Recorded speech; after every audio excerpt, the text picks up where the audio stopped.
Assalamualaikum warahmatullahi wabarakatuh. Perkenalkan, nama saya Saiful Iwan. Saya berasal dari kelas 11 MIPA 4. Saya di sini ingin menjelaskan tentang masuknya negara Jepang ke Indonesia. Langsung saja ke penjelasannya. Jepang di bawah kepemimpinan Kaisar ke-124 Kaisar Hirohito 1926 sampai 1989. Jepang adalah penganut ideologi fasisme, sistem di mana pemerintahan di bawah satu tangan di karakter dan otoriter. Menganut nasionalis patriotistik, yaitu rasa cinta tanah air yang berlebihan sampai menganggap bangsa lain rendah. Jepang di Indonesia pada tanggal Januari 1942 tiba di Ambon.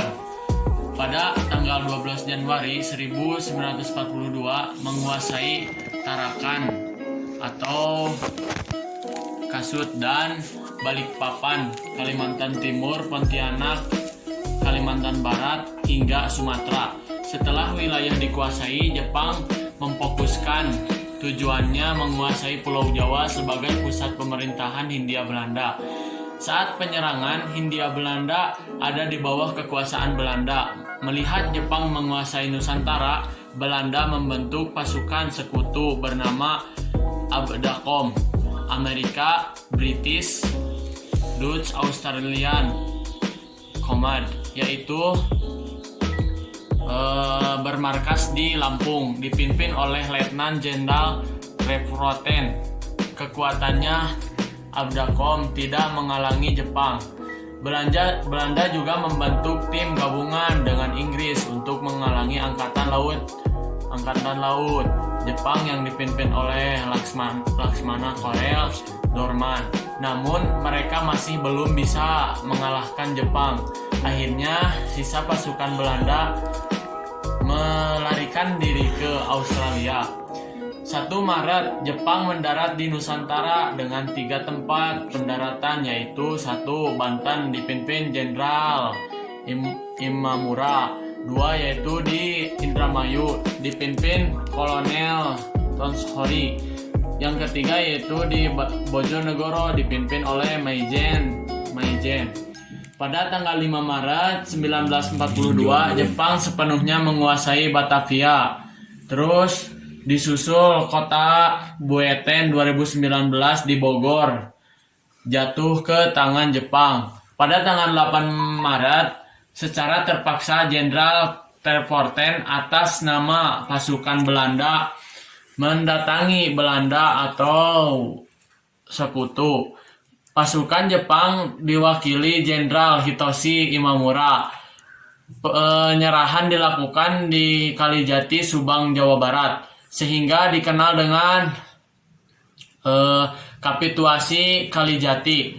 Akhirnya berakhir kekuasaan Belanda dan dikuasai pada penduduk Jepang di Indonesia. Motivasi Jepang di Indonesia atau menguasai Indonesia oleh negara Jepang yaitu 1. Indonesia kaya sumber daya alam atau SDA.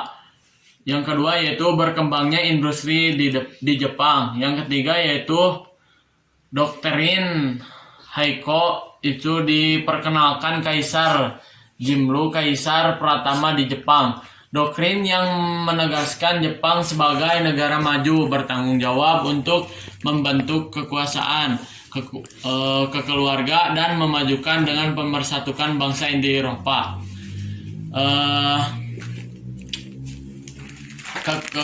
Kekuatan rakyat Indonesia yaitu membebaskan Indonesia dari Belanda. Sekretariat Tua, di mana-mana terdengar tarian Banjat selamat datang oleh rakyat Indonesia ketika Jepang datang. Sikap simetrik rakyat tidak lepas dari kepercayaan ramalan dari Raja Jayabaya, Raja Kediri pada tahun 1135 sampai 1157. Ramalan yang terkenal yaitu 1. Akan munculnya seks bebas. 2. Munculnya kereta api atau pesawat terbang. Yang ketiga yaitu munculnya korupsi di mana-mana. Yang keempat yaitu Pulau Jawa sering terjadi banjir. Yang kelima, akan ada bangsa kulit kuning lepaskan Indonesia dari kejahatan kulit putih, dianggap yaitu Jepang. Alasan Indonesia menyebut Jepang yaitu Radio Tokyo memutar lagu Indonesia Raya. Terus penawaran barang Jepang dengan harga murah. Yang ketiga yaitu kesamaan sifat dalam membenci Belanda. Terus janji membebaskan Indonesia dari jajahan bangsa Barat. Yang selanjutnya yaitu program dan Asia, memajukan seluruh bangsa Asia.